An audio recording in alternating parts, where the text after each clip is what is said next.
CM Revanth Reddy సర్కార్ సంచలన నిర్ణయం తీసుకుంది. లగచర్ల భూసేకరణ రద్దు చేస్తున్నట్లు అధికారికంగా ప్రకటించింది.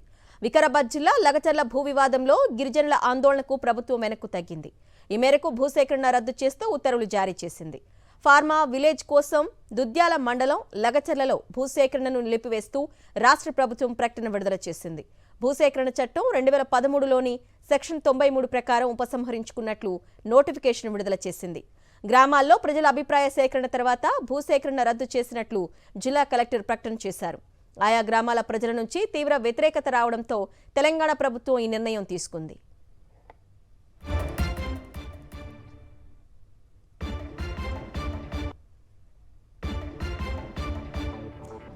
లగచర్ల వాసులకు గుడ్ న్యూస్. ప్రభుత్వం భూసేకరణను వెనక్కు తీసుకునింది. డీటెయిల్స్ మా ప్రతినిధి శేఖర్ అందిస్తారు.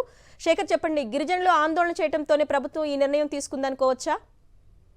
ఖచ్చితంగా తెలంగాణ రాష్ట్ర ప్రభుత్వం ఫార్మాకు సంబంధించినటువంటి అంశంలో వికారాబాద్ జిల్లాలో లగచర్ల కావచ్చు, అక్కడ ఉన్నటువంటి చుట్టుపక్కల గ్రామాలు మొదటి నుంచి కూడా ఆందోళన చేస్తా ఉన్నాయి. ప్రభుత్వం తీసుకుంటున్నటువంటి నిర్ణయాలలో వ్యతిరేకిస్తున్నటువంటి పరిస్థితులు. ఈ మధ్య కాలంలో లగచర్ల సంబంధించినటువంటి గ్రామంలో భూసేకరణ అభిప్రాయం కోసం వెళ్ళినటువంటి వికారాబాద్ జిల్లా కలెక్టర్ ప్రతీక్ జైన్ పైన అక్కడ ఉన్నటువంటి గ్రామస్తులు, రైతులంతా కూడా ఎదురు తిరిగి దాడి చేసేటువంటి ప్రయత్నం చేశారు.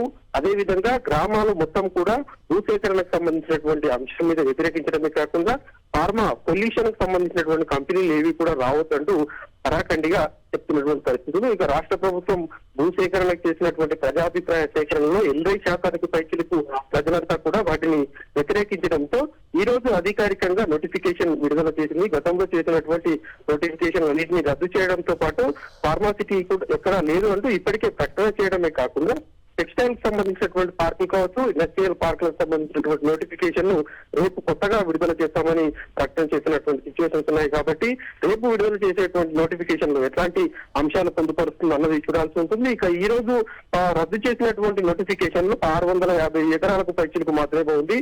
కానీ అక్కడ ఇండస్ట్రియల్ పార్క్ ఏర్పాటు చేసేటువంటి అంశంలో భాగంగా భూసేకరణ దాదాపు 1000-1500 ఎకరాలు అవసరపడుతుందన్నటువంటి అభిప్రాయం ప్రభుత్వం దగ్గర ఉంది. కాబట్టి మిగతా భూములకు సంబంధించినటువంటి విషయం మీద అక్కడ ప్రజలంతా కూడా మేము కరాఖండిగా చెప్తా ఉన్నారు. మేము ఏ పార్కులకు సంబంధించి కావచ్చు, ఏ ఫార్మాసిటీకి సంబంధించి భూములు ఇవ్వబోము, 2 పంటలు పండేటువంటి భూములు అన్నటువంటి విషయాన్ని చెప్తా ఉన్నారు. కాబట్టి ఇండస్ట్రియల్ పార్కులకు సంబంధించినటువంటి విషయంలో కావచ్చు, ఉపాధికి సంబంధించినటువంటి విషయంలో కొంత సానుకూలంగా ఉన్నప్పటికీ కూడా భూములు ఇచ్చేందుకు ఒప్పుకోవట్లేదు. కాబట్టి రేపు కొత్త నోటిఫికేషన్ వచ్చిన తర్వాత అక్కడ ఉన్నటువంటి ప్రజల యొక్క అభిప్రాయం ఏ రకంగా ఉంటుంది, వాళ్ళ యొక్క స్పందన ఏ రకంగా ఉంటుంది అన్నది ఇవ్వాల్సి ఉంటుంది. Right Shekhar, thank you.